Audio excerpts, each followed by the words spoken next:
Turn us on. Get ready as we go deep in every episode. Orally speaking.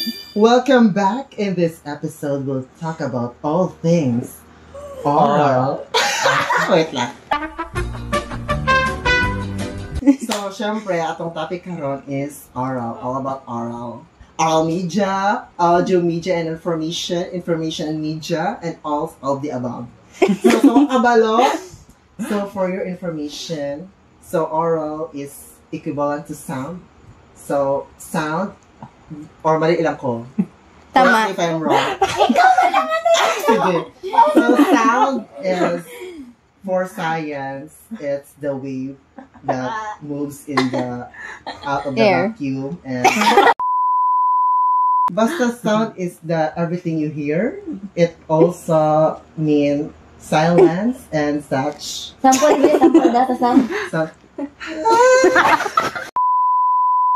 karon mag-ask a question and then you'll answer with me. Ako mag-answer sa question. Tapos, i-share ninyo yung experience. So, syempre, mag-first question pa. So, first question, di ba, kay nagbuhat man taog kuan. Nagbuhat taog performance task sa MIL nga very appreciate, grabe ang mga effort, ang mga kuan, basta dagan. Dagan, pag-ikot-ikot. Sige, unsa sa performance task sa MIL ang murag, unsa ang inyong ma-sharing experience, inyong thoughts about it sa itong napasang audio. Sige, go. Narisan? Akong first nga na to gani. Sa itong experience. Experience man ako no kay I believe ika-second na ko ni siya nga marag audio or radio nga marag activity. Kaya ang first na mo itong grade 7 May. Pero ang pinaka nagtatap dito ako kay nag-ingon si Jed nga magulit lang daw siya. Pero in the end, wala siya nagtabang. Wait lang guys, bakit? Natinaad lang, lingaw man magtawag day.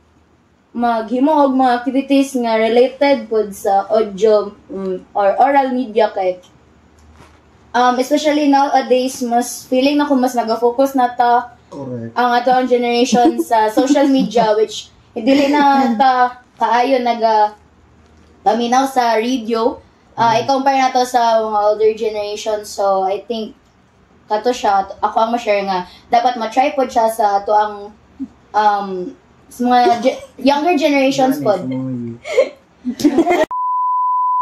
I think it was very challenging because the main conundrum that we have before we started the project is how are we going to plan this out or lay out the radio commercial in a way that it is very effective only through audio, only through their sense of hearing, how we will be able to effectively convey the message, persuade the audience, and let them feel the essence of our product, which is good. Thank you, candidate number Let one. them feel the essence. Thank you, candidate number one. We'll be following with candidate number two. Kaya gamay na akong i-add kay basi maubusan na tag-time sa ilang mga giingon. So, for me, nagtatak talaga is yung teamwork makes the dream work. Katong wala si Jet. Yung grabe. Dapat magpa-practice sa play. Tapos ako nandoon lang naghahala, guys, atong i-edit na ako ning album cover. Lingaw siya. And then kayo tala nag-abot si Jed. Relate na siya. Sorry guys, ako kasawad sa context na late ko. Kita lang to sa Wala ko kapasa sa MIL framework. So, Katora. Okay, go. So, lastly. For me, lingaw siya kay naka-spend time ta with each other. One downside, kay, di ba, recollection man yung that day. Tapos, instead na mag-participate sa afternoon part ng recollection, kay naggawa kami ng MIL. So, wala kami nakasali sa, dapat supposedly na class open forum. Yeah. So, namin ni Drea kay nag-open forum na lang kami ng sa amin. Nagbigay kami ng letters sa mga classmate namin. So, Aina, that's how very dedicated you are. Gani, ma'am. Yes, ma'am Aina. Ang time. Hindi mag-apil-apil din. ang time sa personal development, ibutan na mo sa MIL, naisip din mo ito lang. Manda ka sa afterwards. So, okay. Since grabe man atong mga learnings, natong na topic sa isa ka SEM sa MIL, Media and Informational Literacy. Unsa atong natunan dito nga nagtatak sa atong auto? Starting, dili na po taong start. Or si dili na po ta diri, basta na naka-receive lang. Wala pa. Kareho, nana niyo. Nana niyo. I think what really was engraved in my heart and in my mind. Sure. I think, ma'am, ang nagtatak sa akin na lesson mo kay ang audio, not only because I was able to understand it deeper than the surface level, but I was able to really know how important sound is, not only in our daily lives, but also in the films that we watch, because it is a form of element that gives them life.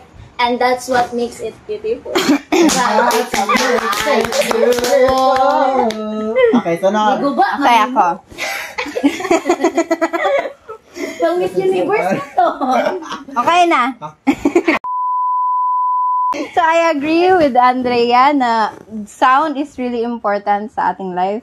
Kasi kung walang sound, ganito lang tayo. Di ba? Very awkward. True. So, and